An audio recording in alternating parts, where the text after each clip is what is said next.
Freedom and beauty to everyone, I am the Technomage and welcome back to Manganime News. This video will be a little bit longer than usual because starting from this video, I'm going to read more news from more sources than just Twitter and my anime list. So let's get to it.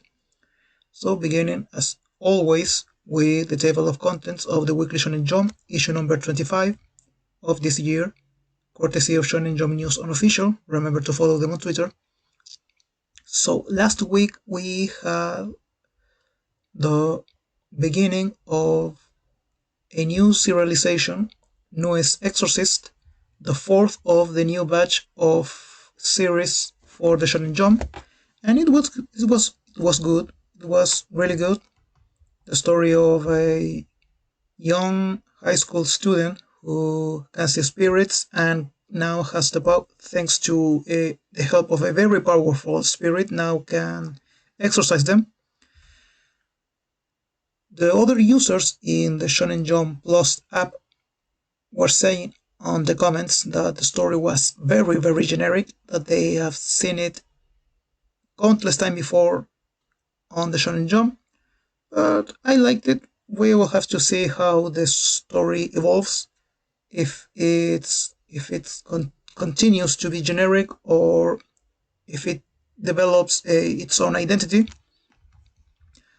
Of the old 4 new series, Ishigoki is Under Control left us like a month ago.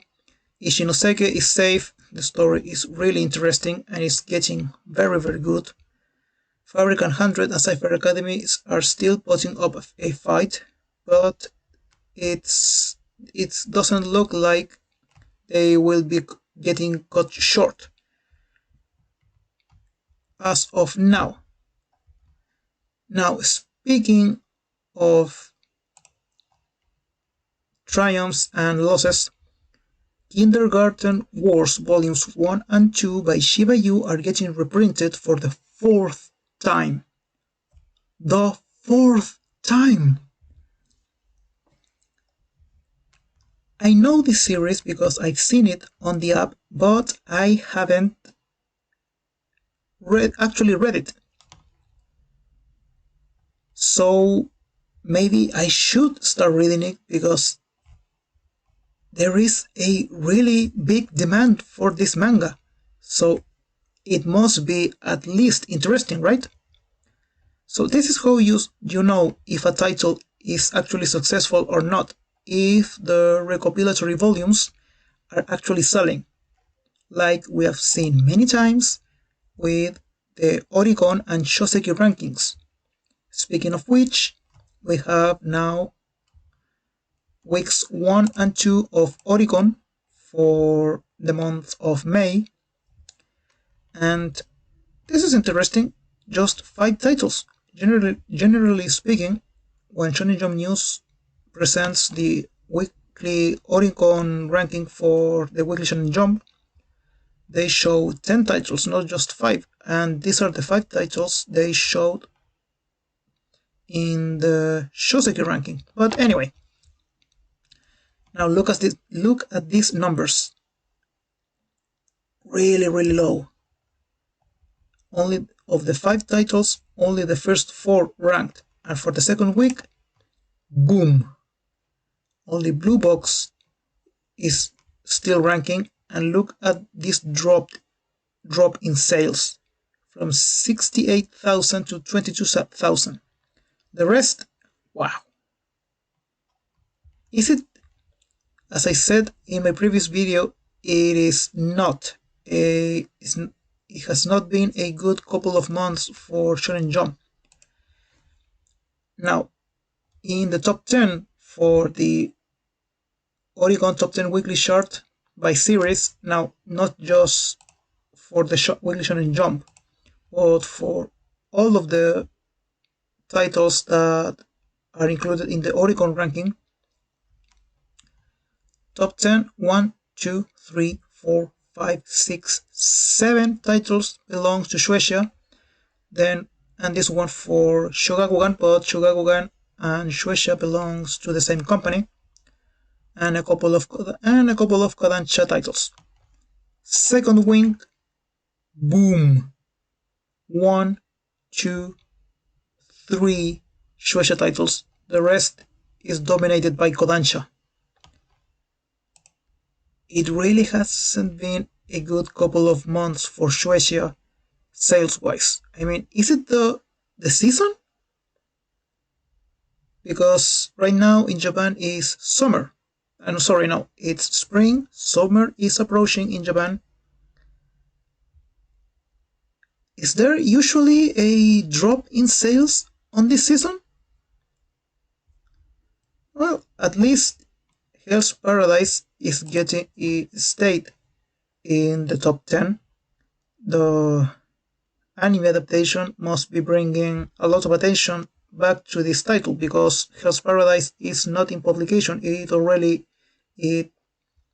This story ended, I think, a couple of years ago. Now, moving on to anime, Raisa no Atelier unveils additional stuff, opening theme, and first promo. Now, I'm not going to show the promo. I don't want YouTube copyrighting me or copyright striking me or anything, and there's no need. What need to be said, what I need to say about Atelier Raisa is that I'm actually excited for this series. Of the Atelier series of video games, which is apparently a very big and very successful video game franchise, I've only played one for the Nintendo DS, and I didn't finish it, but it was a really interesting story of a alchemist young girl who can travel across her land and fight monsters, collect resources, and use it, and transmuting those resources into objects that her clients request. It's an interesting system, and I know that Atelier Raisa was particularly successful, a particularly successful entry in the series. So I'm actually waiting for this anime, which is scheduled to premiere on July the 2nd of this year. And the second season of Mushoku Tensei announces additional cast, blah blah blah blah. Same thing. I used to read the manga adaptation of Mushoku Tensei, but I made the mistake, well, by accident actually, of spoiling the end of the original light novels, and I dropped the manga. I just couldn't continue reading it. But the new season is scheduled to premiere in July of this year, as well as Atelier Raisa. So July is going to be packed with amazing anime. Now, beginning with new news sources. This comes from CBR. Weekly Shonen Jump Plus editors co-create AI manga writing tool. Oh no! AI now has arrived to manga. Two editors from Shonen Jump Plus have decided to co-create a tool that will use AI to generate ideas and names and shorten dialogue. Now, this tool is going to be called Comic Copilot, or Comic Copa. Yes, Comic Copa in Japanese. Is going to help. Intended to help shorten the time that creators have to take to write. Comic Copilot can trim dialogue to fit into speech bubbles, which takes up the most time, as writers often go through multiple rounds of editing to ensure it is succinct and they have conveyed their intention. And it will use ChatGPT, which has been in the eye of the hurricane for some time now, because if I remember correctly, some university students have been have been using Chat GPT to cheat on their schoolwork. They use this AI tool to write their reports and their thesis, which is something really dire. And well, the users will be responsible for not violating copyright, blah blah blah, blah, the usual warnings about artificial intelligence. But this was expected. I mean, artificial intelligence has already been used to create art, and there was this huge controversy about the value of artists, since, for example, a manga artist, of which we see a lot each week, they have to draw and ink between 15 and 20 pages on average every week, and it's a full-time job with a ton of overtime. I've said it many times before. Being a manga artist in Japan is an extremely health hazardous occupation. Manga artists sleep very little every night, every week. It's very dangerous to be a manga artist. And with the rise of artificial intelligence, the value of artists has been threatened. And now it's not just the artist, the painters and the drawers. Now it's also the writers. Now the editors of Shonen Jump Plus say it's just this new artificial intelligence tool, Comic Copilot, is there just to help, to generate ideas and names and shorten dialogue. We will have to see for how long that lasts. And now, this is just dumb. Like, really, really dumb. Spy Family fan arrested for illegally sharing footage online. A Japanese YouTuber who is 52 years old? Wow. Anyway, he attended some kind of a event where he recorded some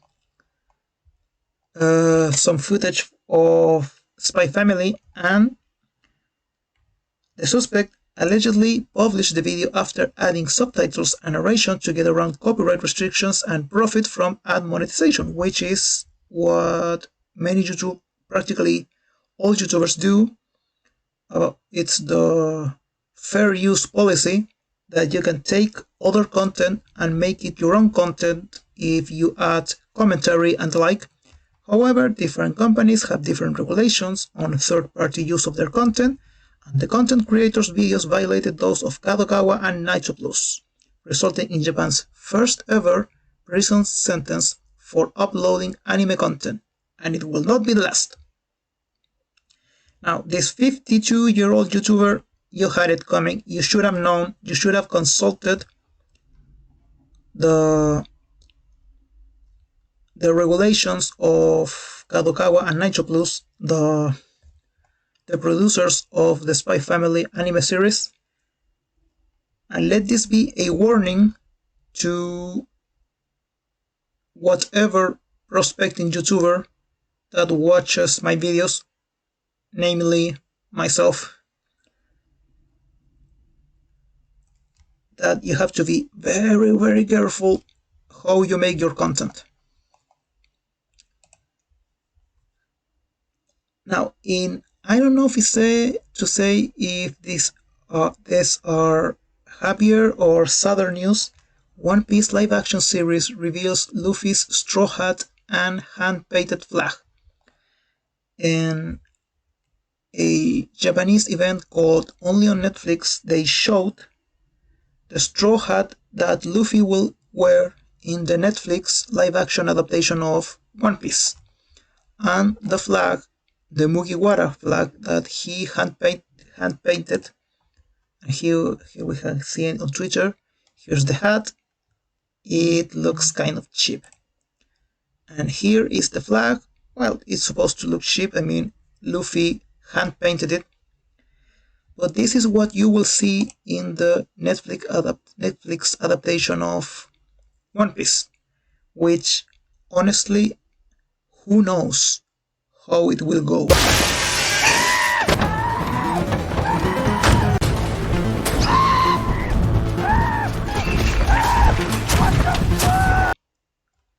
Who knows? And continuing with One Piece, Looney Tunes animator to participate in One Piece anime. The Eiichiro Oda, the creator of One Piece, revealed that his inspiration for the fight between Kaido, spoilers, alert, spoilers, the fight between Kaido and Luffy on his upcoming power-up is the rivalry of one of our favorite cartoons, Tom and Jerry.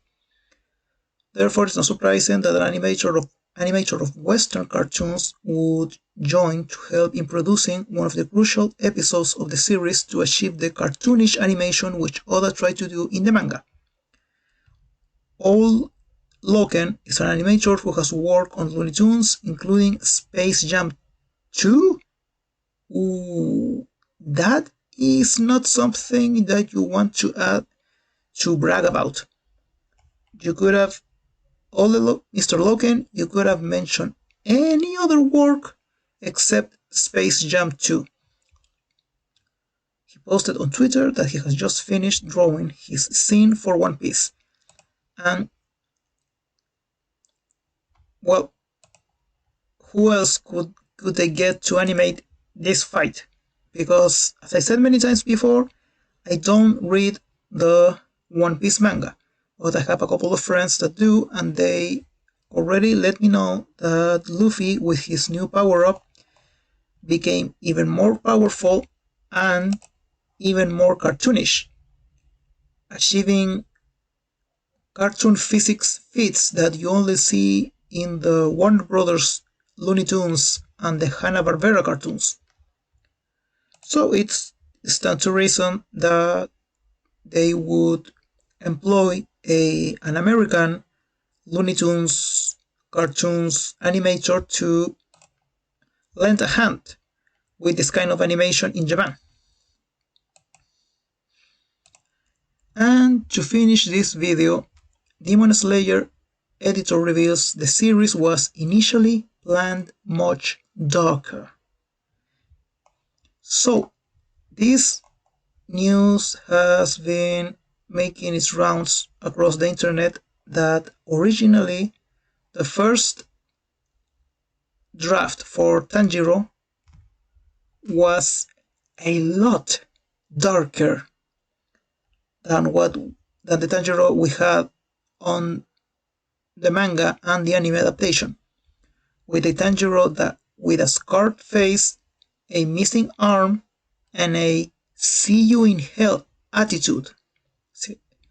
Tanjiro's OG design in the manga looks like he will say "see you in hell" with the most disgusted look on his face before striking the final blow without an ounce of pity on the demon, which is completely different than the Tanjiro that we had in the finished product. Now, look, I love Demon Slayer, I love Tanjiro, he's an amazing main character, but after knowing this, I don't know which Tanjiro is better, the original draft or the finished product. And this reminds me of Izuku Midoriya from My Hero Academia, who had a very similar transformation from its the origin is one shot. Here is this was Midoriya in the My Hero Academia one shot. Then when the series got picked up for a serialization by Shueshia. This was the original design for Midoriya. He was supposed to remain quirkless. He had a much serious and darker attitude, and his costume was and fighting style were more violent, which is a pun intended darker contrast with the cinnamon roll we got in the end.